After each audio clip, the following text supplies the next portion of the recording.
Y hoy recordamos la última semana de nuestro Señor Jesucristo en la tierra. Recordamos esa semana de pasión y muerte de nuestro Señor Jesucristo.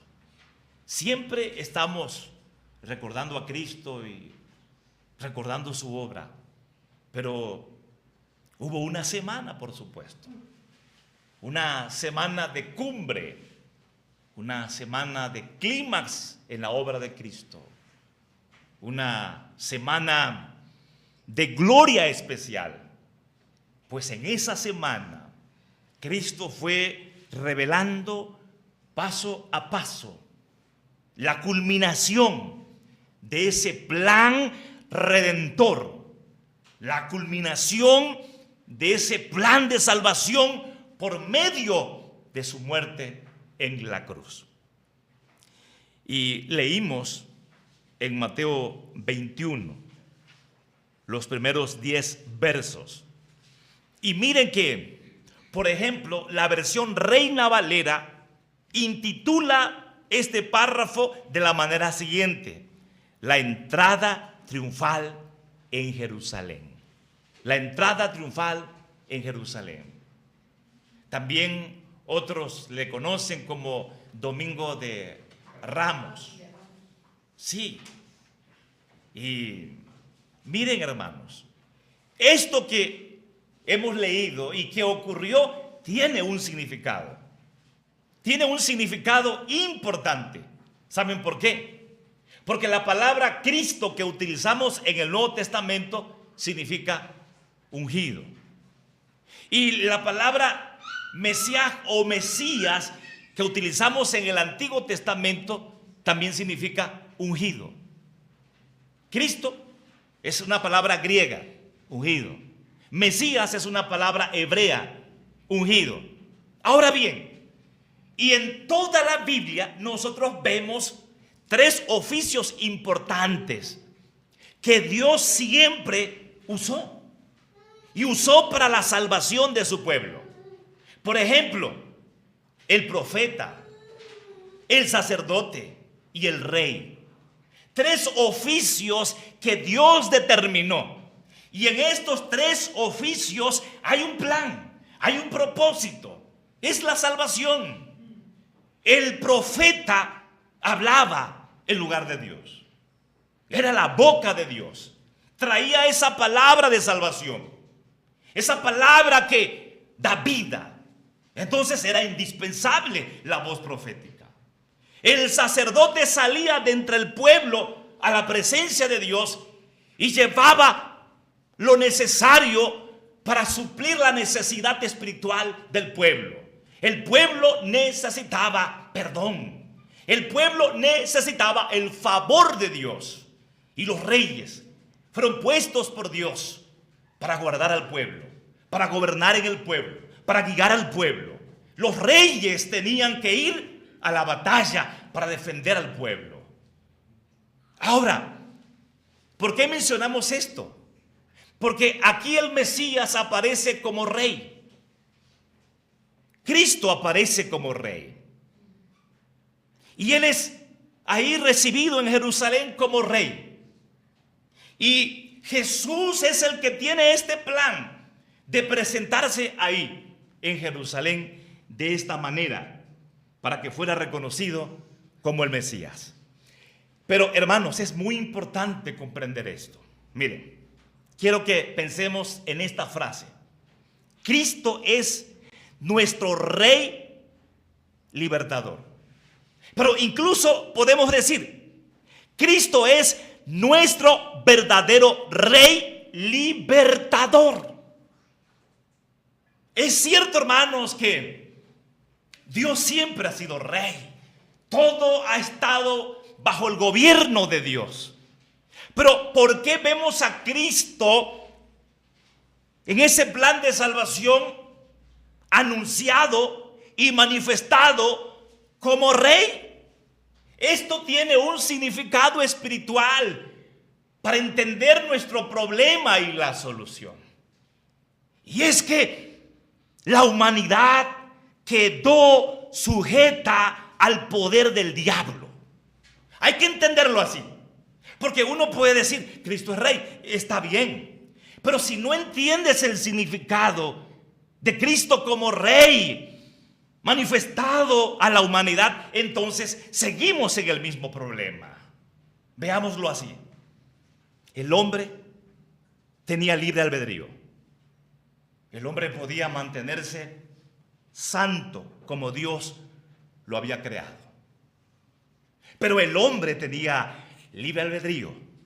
También tenía la posibilidad de pecar. No estaba capacitado para pecar. Estaba capacitado para ser santo, pero tenía la libertad. Y ante la tentación del diablo, quien estaba en la tierra porque quiso gobernar en lugar de Dios, porque quiso ser rey en lugar de Dios, entonces tenía un plan. El plan es el mismo: querer gobernar. Querer gobernar al mundo. Tentó a Eva. Eva pecó. Adán también pecó. A partir de ese momento, hermanos, oigan bien, aunque muchos no lo entienden así, no lo creen así, pero yo sé que ustedes lo van a comprender. El ser humano perdió su libre albedrío. ¿Por qué? Porque el ser humano comenzó ahora, sujeto al pecado por una naturaleza, solo ceder al pecado. Y aunque el hombre haga cosas buenas en esa libertad de querer hacer lo bueno, de todas maneras eso está contaminado por el pecado. El hombre perdió la capacidad para hacer lo bueno. No hay justo ni aun uno. No hay quien haga lo bueno. No hay quien entienda. No hay quien busque a Dios. Eso dice la Biblia. El hombre quedó muerto en ese estado espiritual, gobernado por el diablo. Ahora sí, Satanás logra su plan, porque dice: yo quiero gobernar a la humanidad. ¿Y saben cómo el diablo gobierna a la humanidad? El ser humano, en esa naturaleza pecaminosa, va a ceder siempre al deseo del diablo. No tiene otra alternativa, porque está muerto espiritualmente. ¿Qué puede hacer un muerto? Nada. Ahora, entendamos muerto espiritualmente, ¿en qué sentido? Dios demanda, Dios pide, Dios dice, así se debe vivir, pero el hombre no puede vivir así como Dios dice. Por eso está muerto. Dice la Biblia, es inútil. No puede. Un muerto no puede hacer nada. Ahora, el hombre está vivo al pecado. ¿Qué significa eso? El hombre va a hacer una vida conforme al pecado, conforme a los deseos del diablo. Ahí sí actúa, está vivo hacia el pecado. Y por eso cuando se recibe la vida en Cristo, el hombre muere al pecado. Ya no vive para el pecado, ahora vive en Cristo y para Cristo. Amén. Entonces comprendamos esto. Cristo vino como rey. ¿Por qué creen, hermanos?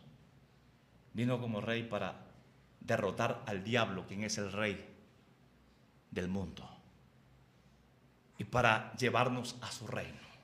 Ahora, nótese esto, porque aquí también hay confusión. Muchas personas piensan que el diablo gobierna el mundo como el cosmos, como la creación. No. El diablo está sujeto a Dios. El rey es Dios.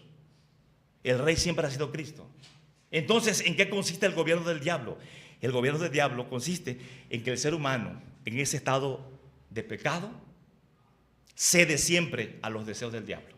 Cede siempre a la voluntad del diablo. ¿Lo entendemos, hermanos? Porque el Rey de Reyes y Señor de Señores siempre ha sido Cristo. Siempre. Y el cosmos, la creación, la hermosa creación, todo cuanto existe, le pertenece a Cristo y Él siempre ha gobernado. Pero el ser humano, en ese estado de pecado, no tiene otra alternativa sino solo ceder a los propósitos del diablo. ¿Y quién puede salir de ahí? Solo nadie puede. Porque no se puede cambiar con la fuerza humana la naturaleza pecaminosa. No se puede. No se puede quebrantar el poder del diablo con la fuerza humana. se necesita a Cristo como Rey. Ahora, vean hermanos, veamos una enseñanza importante. Nuestra salvación es el plan preparado y anunciado y ejecutado perfectamente por Cristo. Versos 1 al 5 de la lectura que hicimos. Vean cómo dice: cuando se acercaron a Jerusalén y vinieron a Betfagé, al monte de los olivos, Jesús envió a 2 discípulos diciéndoles: id a la aldea que está enfrente de vosotros, y luego hallaréis un asna atada y un pollino con ella. Desatadla y traédmelos. Y si alguien os dijere algo, decid: el Señor los necesita, y luego los enviará. Todo esto aconteció para que se cumpliese lo dicho por el profeta cuando dijo: decid a la hija de Sión, he aquí tu rey viene a ti, manso y sentado sobre un asna, sobre un pollino, hijo de animal de carga. Hermanos, la profecía que aquí se cumple es la que está en Zacarías 9:9. Ahora, nótese esto, vean bien. Cuando decimos en la enseñanza número 1, nuestra salvación es el plan preparado y anunciado y ejecutado perfectamente por Cristo, es porque la salvación es iniciativa de Dios. Nunca es iniciativa del ser humano. Dios planeó nuestra salvación. Y ese plan diseñado eternamente, hermanos, fue anunciado. Por eso, desde el Génesis y en todo el Antiguo Testamento, encontramos a Cristo anunciado, señalado, tipificado.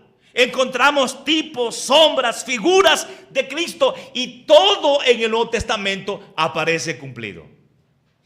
Miren aquí, hay varios detalles, hermanos. Esto, la profecía de Zacarías, pero además el hecho de que Jesús dice: allá hay un asno, suéltenlo, tráiganlo. Todo está preparado. Hermanos, miren, todo se fue llevando a cabo así como Dios lo diseñó. No es que de repente algo falló y entonces Jesús en esta semana, por un accidente o por decisiones humanas, decretos humanos, entonces fue crucificado. No, todo estaba planeado. ¿Y por qué la Biblia así lo presenta? Para que entendamos, hermanos, número 1, que nuestra salvación viene de Dios. Y nuestra salvación es un plan perfecto de Dios. Y no tenemos otra alternativa para ser salvos, sino solamente aceptar este plan de Dios en Cristo Jesús para nuestra vida. Cristo en este momento quiere entrar a Jerusalén para exponerse como el Mesías y para que precisamente sea llevado a la cruz. Jesús sabe que es el momento necesario, preciso, para que entre a Jerusalén. Y tiene como propósito número 1, que todos digan: Él es el Mesías, Él es el Rey, Él es el Cristo. Pero además Jesús sabe que se está exponiendo. Por eso, hermanos, Jesús no entró en un caballo de guerra, no entró montado en un animal que usaban los generales, por ejemplo, para conquistar, sino que entró en un animal de carga. Se expuso. Por un lado, se expone como el rey, manso, humilde, porque trae paz. Se expone como rey, hermanos, porque lo que él viene a hacer no es a liberar a un pueblo del dominio romano, porque para este entonces los judíos eran una colonia romana. Y claro que ellos querían independizarse.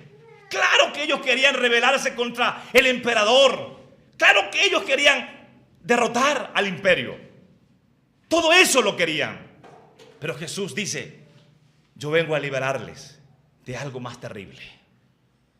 El problema de ustedes fundamental no es el gobierno de Roma. El problema de ustedes es que son gobernados por el diablo. Y yo vengo a destronar a Satanás.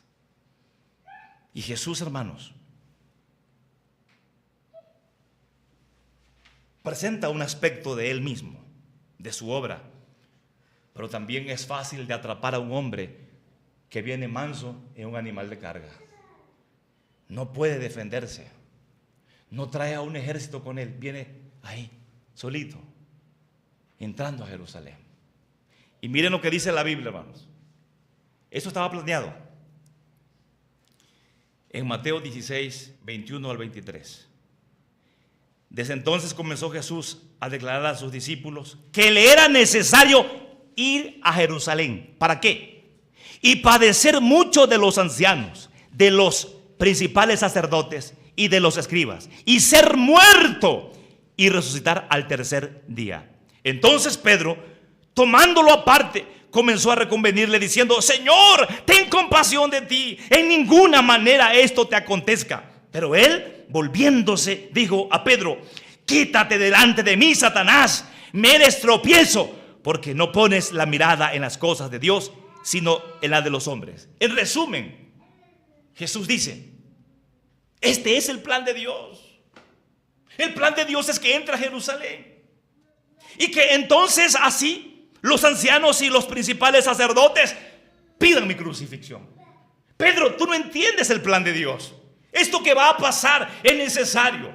Es necesario que acontezca porque es el plan de Dios. Y por eso Jesús, hermanos, entró hacia Jerusalén. Miren, hermanos, todo conforme a las Escrituras. ¿Saben por qué? Porque vean lo que es el Evangelio. En 1 Corintios 15, versos 3 y 4, vean lo que es el Evangelio. Porque primeramente os he enseñado lo que asimismo recibí, que Cristo murió por nuestros pecados conforme a las Escrituras. O sea, es un plan que se llevó a cabo. No así por ocurrencia, no así por al azar, no así como ahí a ver qué sale. No, todo fue planeado y todo fue anunciado.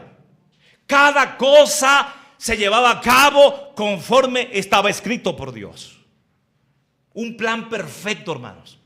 Una ejecución perfecta de la obra de Cristo para salvarnos. Así que lo que está pasando ahí en Jerusalén es un asunto de Dios. Si vemos aquí, hermanos, entonces a Jesús sentado sobre un animalito, el hijo de un asna, o sea, nadie lo había montado. ¿Qué quiere decir eso? Estaba preparado, ¿verdad? Ese animalito nació para ese propósito, pero es un animal de carga. Ahora, en el Antiguo Testamento vemos que personas importantes se montaban, por ejemplo, en un asno. Pero para la época de Jesús, solo los pobres, los esclavos, podían utilizar un animal como esos para montarlo. Pero Jesús lo usó porque está diciendo: yo vengo a darles un reino diferente. No es como el reino de este mundo. Les vengo a dar un reino de paz, un mejor reino. Porque el problema de la humanidad, hermanos, vuelvo a reiterar, fundamentalmente no era un problema físico, era un problema espiritual. De hecho, los problemas físicos en nosotros, los problemas emocionales, los problemas mentales, los problemas materiales, todo eso es resultado de ¿qué cosa? Del pecado. Si el pecado no existiera, no existieran esos males. Entonces, ¿qué es lo que Cristo viene a hacer? Cristo viene a deshacer ese problema de pecado. Y saben, hermanos, por eso nosotros no predicamos fundamentalmente sanidad. No predicamos fundamentalmente prosperidad económica. Nosotros predicamos el Evangelio. porque sabemos que si una persona es libre de su maldición, si una persona es libre de su pecado, de su culpa, Dios le va a bendecir como Él quiera. Dios obrará sanidad si quiere y obrará milagros financieros si Dios quiere. Pero ¿de qué sirve que una persona tenga sanidad? O se acerque buscando sanidad, o se acerque buscando bienes materiales. Su problema fundamental sigue ahí. Está bajo maldición, está bajo condenación. Esa persona es enemiga de Dios, es enemigo de Dios, ese ser humano. Cristo se presenta así, hermanos, para resolver el problema fundamental. Una segunda cosa, hermanos, de acuerdo al pasaje bíblico. Miren, Cristo vino al mundo, enviado por Dios, para salvarnos del reino de Satanás. Y veamos esto aquí. El verso 6 al 10 de Mateo 21. Y los discípulos fueron e hicieron como Jesús les mandó. Y trajeron el asna y el pollino, y pusieron sobre ellos sus mantos. Y él se sentó encima. Y la multitud, que era muy numerosa, tendía sus mantos en el camino. Y otros cortaban ramas de los árboles y las tendían en el camino. Y la gente que iba delante y la que iba detrás aclamaba diciendo: Hosana al Hijo de David, bendito el que viene en el nombre del Señor, Hosana en las alturas. Cuando entró él en Jerusalén, toda la ciudad se conmovió diciendo: ¿quién es este? Y la gente decía: este es Jesús, el profeta de Nazaret de Galilea. Cristo vino al mundo enviado por Dios para salvarnos del reino de Satanás. Vean lo que aquí acontece, hermanos. Cuando las personas ponían sus mantos en el camino, y cuando algunos tomaron sus mantos y pusieron los mantos sobre el animal, fíjense que están diciendo algo. Esto tenía un significado.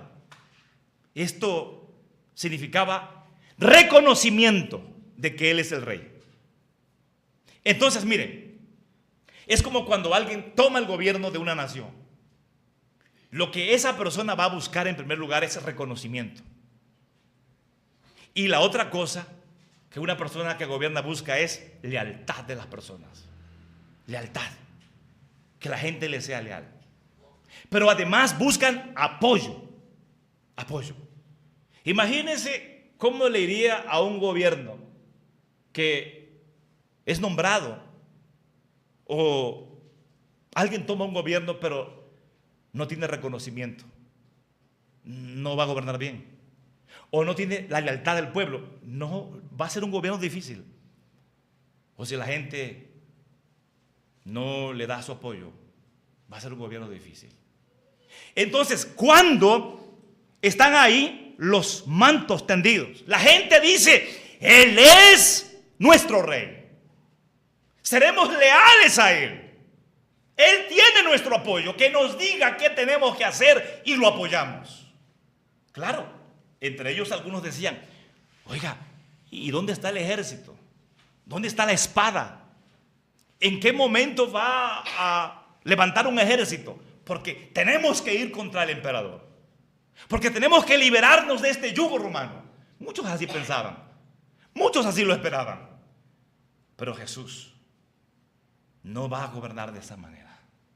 Cuando ellos cortaban ramas y también las tendían en el camino o movían las ramas, eso significa, hermanos, éxito y victoria. Entonces, cuando un rey venía de la guerra, era recibido de esa manera. El pueblo ponía sus mantos en el camino y le tiraban ramas o movían ramas como señal de victoria y de éxito. Esto está aconteciendo. Algunos no lo entienden, o la mayoría no lo entiende, pero Jesús está revelando algo. Se necesita que se le reconozca.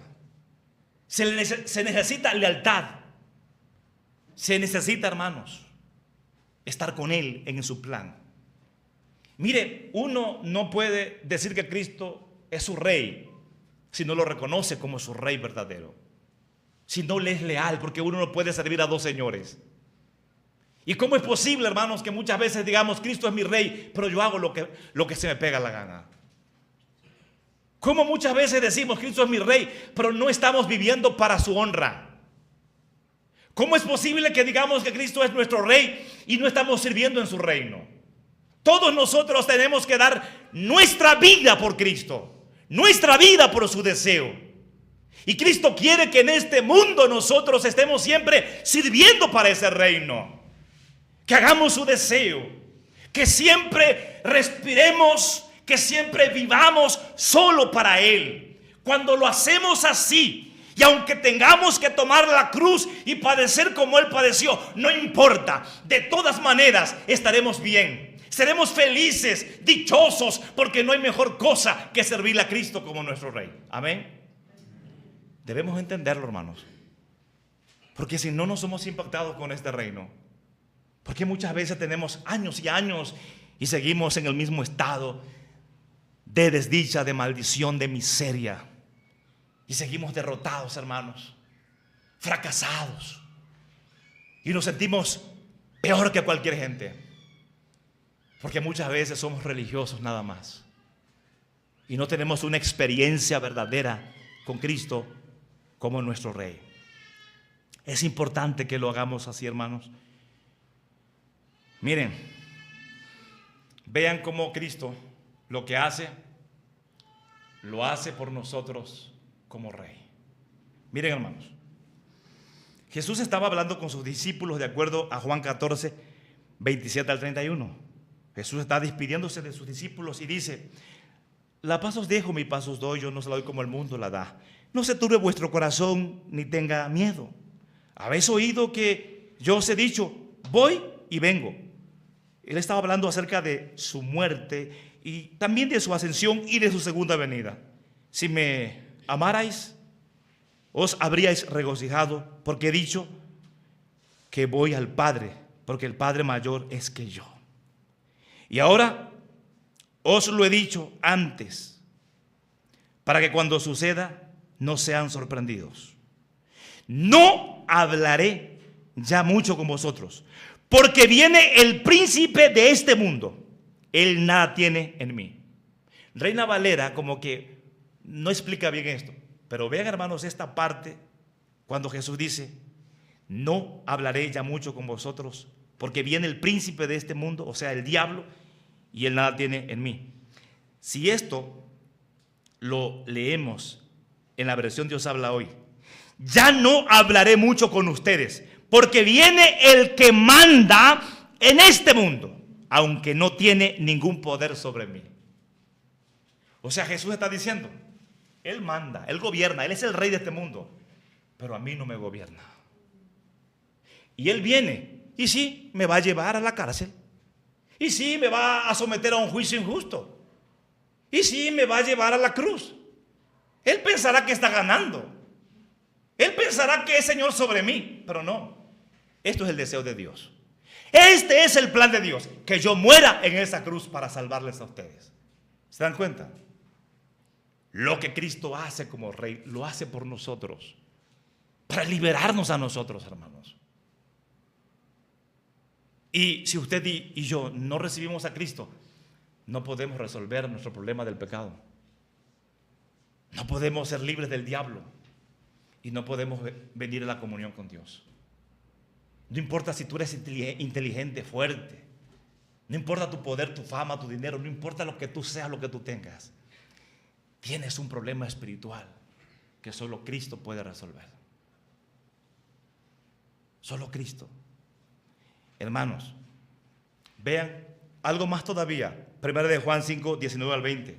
Sabemos que somos de Dios y el mundo entero está bajo el maligno. Hay dos tipos de personas, hay dos reinos: el reino de Cristo y el reino del diablo.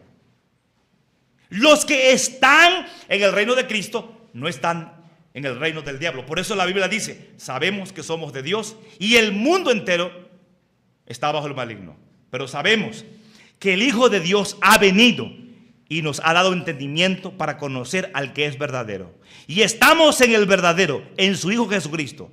Este es el verdadero Dios y la vida eterna. En otras palabras, el que está en Cristo no está bajo el dominio de Satanás. El que no está en Cristo está bajo el dominio de Satanás. Oiga, pastor, pero yo tengo una religión. Sí, tú puedes tener una religión. Y en el mundo existen miles y miles de religiones.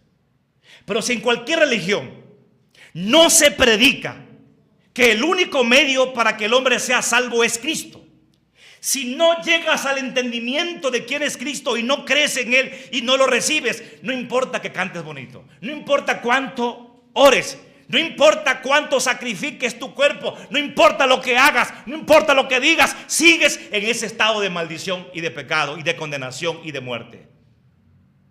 Porque el único que nos da un entendimiento del Dios verdadero es Cristo. Alguien dice, yo creo en Dios. Sí, pero si no entiendes del Evangelio, la obra de Cristo, entonces no crees en Dios. Crees en un Dios ahí, pero no en el Dios verdadero. Por eso, hermanos, siempre tenemos que confesar a Cristo como nuestro Salvador. Aquí está la conclusión. Se cumple esta promesa: y pondré enemistad entre ti y la mujer, entre tu simiente y la simiente suya. Esta te herirá en la cabeza y tú le herirás en el calcañar. Dios dijo a Adán y a Eva cuando pecaron: mi hijo vendrá y le aplastará la cabeza al diablo. Es quitar un reino, es quitar poder, quitar autoridad. El único que puede destruir el poder del diablo es Jesucristo. Y así fue anunciado en Génesis. Porque aplastarle la cabeza a alguien significa cortar su gobierno. Cortar su cabeza es dominio, gobierno, autoridad, potestad. Solo Cristo. Y hermanos, este párrafo bíblico es cumbre para entender cómo es que somos liberados del poder de Satanás. Miren, hermanos, este pasaje es cumbre. El que practica el pecado es del diablo, porque el diablo peca desde el principio. Para esto apareció el Hijo de Dios, para deshacer las obras del diablo. Y la pregunta es, ¿cuáles son las obras del diablo? El pecado. ¿Y en qué sentido vino Cristo para deshacer las obras del diablo? ¿En qué sentido? Es que el diablo me tenía sujeto al pecado. Y entonces yo, sujeto al pecado, necesitaba a un libertador. Yo no tenía otra alternativa sino solo hacer los deseos del diablo. Pero Cristo vino para deshacer las obras del diablo. Quiere decir que Cristo vino para que el diablo ya no me gobierne por el pecado. Y vean lo que sigue diciendo: todo aquel que es nacido de Dios no practica el pecado, porque la simiente de Dios permanece en él y no puede pecar, porque es nacido de Dios. Ahora hay una simiente en mi vida. ¿Quién es esa simiente? Esa simiente es Cristo, mi Rey. ¿Quién tiene ahora el gobierno de mi vida? ¿El diablo o Cristo?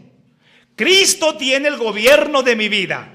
Y en ese nuevo gobierno hay un nuevo nacimiento, una nueva vida. Y así es como podemos ser libres del poder de Satanás. Porque ahora el pecado ya no me gobierna. Y ahora el diablo ya no me puede gobernar, porque mi naturaleza no es una naturaleza pecaminosa. Hay una nueva naturaleza en Cristo y el que me gobierna es Cristo. Y por eso Cristo vino, para liberarnos del poder de Satanás. Y Él, hermanos, Él, verdaderamente, Él y únicamente Él es nuestro verdadero Rey libertador. Crea en Él, recíbalo ahora y disfrute de este reino.